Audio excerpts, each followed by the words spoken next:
भारत और पाकिस्तान, इन दो पड़ोसियों की सैन्य ताकत पर हमेशा सबकी नजर रहती है।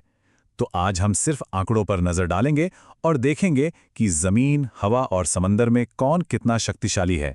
तो चलिए इन्हीं आंकड़ों पर एक नजर डालते हैं। तो एक सवाल जो अक्सर मन में आता है, अगर इंडिया और पाकिस्तान के बीच अभी जंग छिड़ जाए तो कौन ज्यादा ताकतवर साबित होगा? तो चलिए इसी सवाल का जवाब ढूंढते हैं, लेकिन सिर्फ आंकड़ों की मदद से। तो चलिए सबसे पहले एक दिलचस्प आंकड़े से शुरू करते हैं। अच्छी बात यह है कि इंडिया के पास पाकिस्तान से कहीं ज्यादा, लगभग 4200 टैंक हैं, जबकि पाकिस्तान के पास करीब 2600 हैं।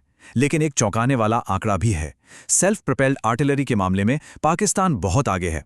उनके पास 662 हैं, जबकि इंडिया के पास सिर्फ 100। और बस यहीं से ये पूरी तुलना काफी दिलचस्प हो जाती है।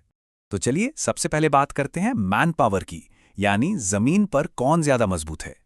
अब अगर सैनिकों की संख्या को देखें तो यहां एक बहुत बड़ा अंतर साफ साफ नजर आता है।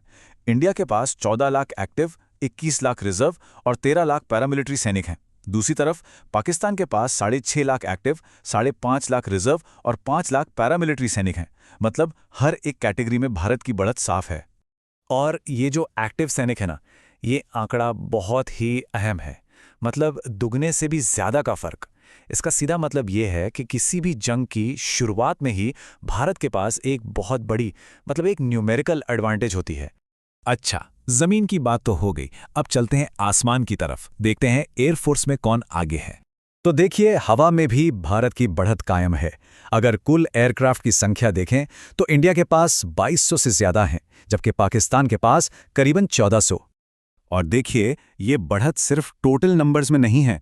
फाइटर जेट्स हों, अटैक एयरक्राफ्ट्स हों या फिर हेलीकॉप्टर, हर एक कैटेगरी में इंडिया आगे है, जो कि हवा में एक बहुत बड़ी स्ट्रेटेजिक एडवांटेज देता है। अब जमीन और हवा के बाद रुख करते हैं समंदर की ओर। चलिए देखते हैं कि नेवी यानी नौसेना के मामले में कौन ज्यादा ताकतवर है। अच्छा, नौसेना के मामले में तो अंतर शायद सबसे बड़ा दिखता है। भारत के पास 2 एयरक्राफ्ट कैरियर और 13 डिस्ट्रॉयर शिप हैं, और पाकिस्तान के पास 0, एक भी नहीं। सोचिए, एयरक्राफ्ट कैरियर यानी समंदर में तैरते हुए एयरबेस, ये भारत को अपनी समुद्री सीमाओं से बहुत दूर तक अपनी ताकत दिखाने की क्षमता देते हैं। ये वाकई में एक गेम चेंजर है। और बात यहीं खत्म नहीं होती। सबमरीन्स के मामले में भी इंडिया 18 के साथ पाकिस्तान के 8 से काफी आगे है। और ये कहानी सिर्फ बड़े जहाज़ों तक ही सीमित नहीं है। जो छोटे जहाज़ होते हैं जैसे फ्रिगेट्स, कॉर्वेट्स और पेट्रोल वेसल्स, उनकी कुल संख्या में भी भारत की बढ़त साफ दिखती है। लेकिन पूरी तस्वीर तभी साफ होगी जब हम ये भी देखें कि क्या कोई ऐसा एरिया है जहां पाकिस्तान को एडवांटेज है। तो चलिए देखते हैं। तो हाँ, बिल्कुल है। जैसा हमने बिल्कुल शुरुआत में बात की थी, सेल्फ प्रोपेल्ड आर्टिलरी, ये वो पहला एरिया है जहां पाकिस्तान बहुत आगे है। उनके पास 662 हैं और भारत के पास सिर्फ 100। याद है ना, ये वो तोपें हैं जो गाड़ियों पर लगी होती हैं और तेजी से अपनी जगह बदलकर हमला कर सकती हैं।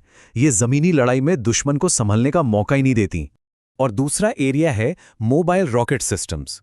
तो कुल मिला के आर्टिलरी और रॉकेट सिस्टम्स, ये वो 2 मेन जमीनी ताकतें हैं जहां पाकिस्तान नंबर्स के मामले में भारत से आगे है। तो अब इन सब आंकड़ों को एक साथ रखकर देखते हैं कि फाइनल पिक्चर क्या बनती है। और इसके लिए हम एक ग्लोबल रैंकिंग की मदद लेंगे। ये रैंकिंग है ग्लोबल फायर पावर इंडेक्स। ये बेसिकली दुनिया भर के देशों की मिलिट्री पावर को रैंक करती है, मतलब कौन सा देश कितना शक्तिशाली है। तो फाइनल वर्डिक्ट ये है, इस इंडेक्स के हिसाब से 145 देशों में से भारत दुनिया की 34 सबसे बड़ी मिलिट्री पावर है और पाकिस्तान वो 12वें नंबर पर है। ये रैंकिंग ये दोनों देशों की ओवरऑल मिलिट्री ताकत के बीच के एक बहुत बड़े गैप को साफ साफ दिखाती है। तो ये तो थे आंकड़े जो एक तस्वीर पेश करते हैं, लेकिन यहाँ एक बहुत बड़ा सवाल खड़ा होता है।